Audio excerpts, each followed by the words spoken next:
Hello, everybody. Scott Golden here with the SmackDown review for the 19th of February, 2021. Not a great show. I mean, there's things on here that were fine as far as wrestling matches. Then there were other things on here that were complete wastes of time. I've said since they switched to Fox that I don't understand how this is deemed um, a national television program. I still hold to that same reality. I don't understand how this is what they put on mainstream TV, but hey, uh, I'm not their target audience anymore, I guess. Anyhow, even though I'm in the target demo, so that's an interesting thing. Um, anyway, so we open the show with Edge. Makes his way to the ring. He wastes virtually no time. Gets in, talks about the elimination chamber uh, and the choices that need to be made as a result. Edge um, compares McIntyre and Reigns. He says he thinks Reigns is making the right play by not defending the title in the chamber. Edge notes that after Elimination Chamber, he's got to make the biggest choice of his career. Universal Champion Roman Reigns and Jey Uso and Heyman interrupt. They make their way to the ring. Edge waits and takes their time as they watches them walk to the ring. Reigns pointed out that he's the main event. Edge heard Reigns talking about being afraid last week. Edge isn't scared of him. He can play Reigns like a fiddle, and Reigns needs Edge to be in the main event. Edge notices he's not focusing on anything right now. He asks Reigns if he's sure that he wants to be Edge's focus. Sami Zayn interrupts with documentary crew in tow. He's claiming a conspiracy against him. He says he's angry. Reigns and Edge aren't taking him seriously. Tells the camera crew to get a shot of him pointing at the WrestleMania sign. This is just goofy. Reigns and Edge keep staring at each other. Reigns hands the belt to Heyman. He walks over to Edge, says something in his ear, walks off. I know there are people that are saying this is great, but I still don't like the indecisiveness of Edge having won the Rumble and still waiting until after the Chamber to declare. Um, but I mean, we all know that it's going to be Edge and Reigns. I just hope that Edge wins because the buildup of the once in a lifetime comes back 10 years later and then he loses would really suck. And so I hope they, even if he wins and loses it, the next night on Raw, or wins and loses it in a month at the next network preview. Do we call them Peacock previews now? In a month? Anyway, um, that would be better than anything. So Nakamura and Cruz have the first match of the night. Um, Big E joins Michael Cole and Graves on commentary. Luckily, I muted the commentary, not because I don't enjoy Big E. I do, but Cole and Graves are just abysmal. They recapped Cruz interfering, and he basically said that he believes Big E disrespected him last week. He by telling him to go to catering. Yeah, that is kind of disrespectful, but we use the same joke for months now. He says his ancestors are Nigerian royalty, and Big E would have lost his tongue if he talked that way in their presence. Big E notes that he's not giving Cruz another title shot because Big E wants to move on. Why are talents making title shots? Anyway, Nakamura has an early advantage and hits a knee drop for near fall. Cruz takes over and then throws him near Big E at ringside. Nakamura fights back after the break, hits a sliding German for near fall.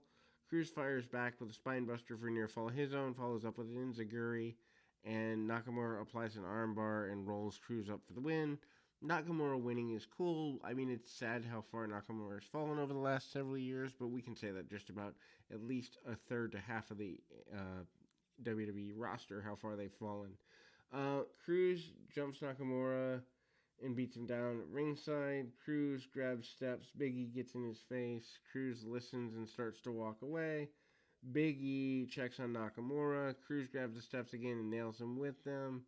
And then he knocks Nakamura over the steps. I mean, they're really trying with Cruz. I think they're trying too late, but at least they're trying something. Um, he, continues to attack Big E. Big E rolls to the floor on the opposite side. Cruz drops the steps from inside the ring to the floor right on Big E. Camera never shows this, so good camera editing. They show Big E on the floor in pain. They sell this like it's a big thing, so I guess that's their WrestleMania match or something of the sort. Medical staff takes out Big E after this. Seth Rollins walks out onto the ramp, and he saw what happened to Big E, and notes it's a tragedy when a friend betrays a friend. He said that's what happened to him last week when the roster walked out on him. Rollins said that it was a traumatic moment for him. Rollins notes that they're not friends, they're a bunch of losers. Bigger loser of all of them is Cesaro. Why are we picking Cesaro out of that? Edge approaches Kevin Owens. Edge praises Owens and notes they're similar. All Owens can think about is winning the title and going to WrestleMania. Owens agrees with this. Then we have a match that's a complete waste, but it's more a waste because there's no real story in most of the women's stuff at this point, except for Bayley, Sasha, Charlotte Flair, but her angles died because Lacey Evans got pregnant. But other than that, I mean, their women are so wasted. Tamina and Natalya defeat Riot Squad. Honestly, tell me who cares, please. Somebody, anybody. Morgan tries to do a Matrix. Tamina picks her up, and Tamina avoids a move off the second rope. Natalya beats Morgan up, and I mean, they've wasted Liv Morgan, and the fact that apparently she's involved with Bo Dallas. They're in a relationship of some sort, and they're looking at life after wrestling. I mean, if she retires before they do anything with her, that would be so sad. Anyway, Billie Kay comes to ringside wearing a Tamina t-shirt, and she has cat ears, distracts Morgan. Tamina scores a win, and nobody cares, and everyone cries because they've just wasted their time. Kay tries to celebrate with Tamina and Natalya. Tamina nails Kay with a super kick and walks away. So basically, they're redoing the Lana gets bullied storyline here on SmackDown. They show footage of Sasha Banks at the Daytona 500. This was cool. King Corbin approaches Edge. Corbin bragged about his clothes and his watch. He says that would make a great WrestleMania main event. He and Edge. I swear I would stop wrestling. I would stop watching WWE altogether if they gave us Edge and Corbin. Anyway, Bayley jumps through the door and knocks over a plant in her Ding Dong Hello segment. She wastes no time and introduces the tag team women's champs, Baszler and Jax. They both try to enter the door at the same time. Jax apologized to Bayley for taking the tag titles from her. This was actually somewhat funny. Bayley thanks her. She says that led to her getting away from Sasha Banks. They mock Banks and Belair. Reginald interrupts on his way to the ring. He defends Banks and noted that they couldn't beat her. Banks interrupts and makes her way to the ring. Bayley yells to use the door. Banks ignored her. She told Reginald not to speak for her. Bianca Belair interrupts and says she's the star of the division. Winning the Royal Rumble, I guess, would make her that. They go back and forth for a while. Reginald challenges back Baszler and Bayley to take on Banks, Belair, and Reginald. Jax demands a referee, so they do this weird little mixed gender match. Sasha, Bianca, and Reginald defeat Jax, Baszler, and Bayley. Match was fine. Cole pushed the idea that there may be a romantic interest that Reginald has on Banks. Faces have an early advantage. Jax attacks Banks from behind. Heels take over. Bayley competed in street clothes and no shoes. Heels isolate Banks on the side of the ring, cut her off from the corner. Bailey slides under the bottom rope and yanks Belair off the apron. Reginald gets a tag and goes face to face with Nia Jax. He charges Jax. She knocks him down with shoulder tackle.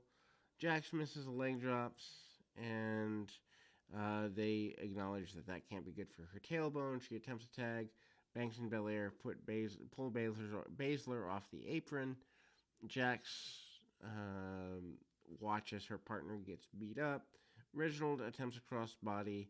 Jax caught him. Belair and Banks hit a double drop kick, and Reginald pins Jax for the win. This is, I guess, a big deal for Reginald. I don't even understand the character still, but anyway. In the back, Kayla Braxton interviews Cesaro. He notes that he's hoping Seth Rollins would be a different person upon his return, but he's the same. He promises to win the Chamber match on Sunday. I'd forgotten he was even in it. Edge approaches Cesaro and praises him.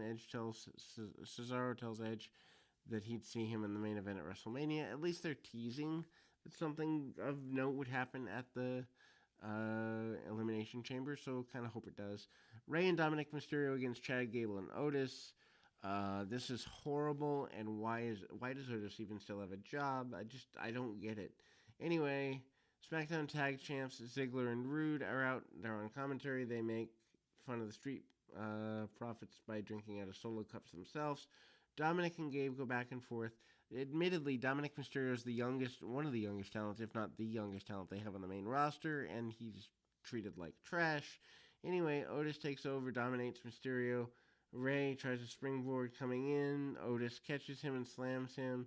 Otis hits Dominic and hit a splash on Rey. Referee calls for the bell, disqualifies Otis and Gable. Ziggler and Rude are confused by this. Otis hits a splash from the second rope, and Gable and Otis apparently turned heel, and nobody cared in all of Whoville. Edge approaches Daniel Bryan. Edge thanks Bryan for working so hard to get his career back. Bryan made a deal with Edge that if he wins the title, Edge picks him at WrestleMania. That would be a phenomenal match. Hope it happens. I know it won't. Anyway, back from the break, Dominic helps Rey to the back because he's reasonably hurt. Anyway, Kevin Owens approaches Daniel Bryan and Cesaro in the back. Owens wondered if they have a strategy. Bryan and Cesaro are preparing for Owens, hitting them with a stunner during the match. Well, that's normal. But think about this.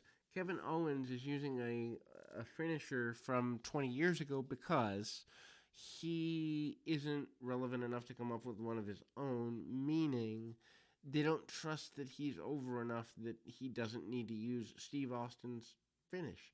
Anyway, they mock Owens for turning on partners in the past. They name people that he's turned on. Bryan notes that big names he's forgetting, and he wishes he had a list. Anyway, acknowledging their history with each other. Owens promised that he'd have nothing to worry about tonight, but on Sunday they do. In the back, Reginald gives Carmella a glass of champagne. The Carmella thing just doesn't work for me.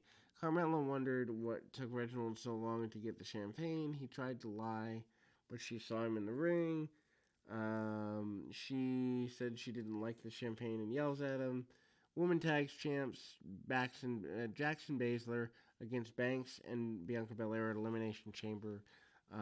This whole let's give them a match with each other to tease tension thing is so 1999. Anyway, Daniel Bryan, Kevin Owens, and Cesaro defeat Jey Uso, King Corbin, and Sami Zayn. It was a fine match, but it has no real consequence. Edge joins commentary. Uso has an early advantage. Sends Bryan to the corner. Bryan fights back. Brief takeover by the babyfaces. Corbin T's getting in the ring with Cesaro, but tags out to Zayn. Zayn takes the majority of pain, but then they isolate Bryan on the ring. Back again. Heels argue with each other. Can't get along. Cesaro hot tag goes nuts. He hits Zayn with a series of uppercuts in the corner. Heels continue to argue at ringside. Uso and Corbin throw Zayn into the ring. Cesaro grabs Zayn in a giant swing and sends him into the corner. Corbin tags in. Cesaro gets him in a giant swing as well. they have some miscommunication. Cesaro struggles to get him up, which, when you think about it, he could get Big Show up. He's gotten Khali up, but he has trouble with someone as useless as Corbin. That just, again, proves that Corbin's dead weight, literally and figuratively. Back from the break, Cesaro hits Corbin, and Uso drags Cesaro to the floor, tosses him over the announce desk. This spot seems like it happens every week. Heyman joins Cole, Graves, and Edge on commentary, so now we have a four-man booth. This is horrible. I do like the interplay between Heyman and Edge. That could lead to good promos if they were actually building towards, I don't know, Mania. Heels isolate Cesaro on their side of the ring. Uso slows down the pace a bit, goes after Cesaro. Corbin misses a charge in the corner, and Cesaro hits a twisting springboard uppercut. Bryan gets a hot tag, goes nuts on Zayn, hits a dropkick in the corner, follows up with a Rana off the top rope. Uso breaks the pin up. Owens jumps in the ring, sends Uso to the floor. He hits a cannonball off the apron. Zayn hits a blue thunderbomb on Bryan for a near fall. Bryan gives Zayn a superplex and transition into the yes lock for the win. Bryan getting the win is cool. I actually would like to see Edge and Daniel Bryan at Mania. I think that would be cool, but then you have nothing to do with Reigns. So, I mean, I know it's not going to happen. Corbin hits the end of days on Bryan. Owens jumps in, hits a stunner on Corbin. Zayn hits a half Nelson suplex on Owens.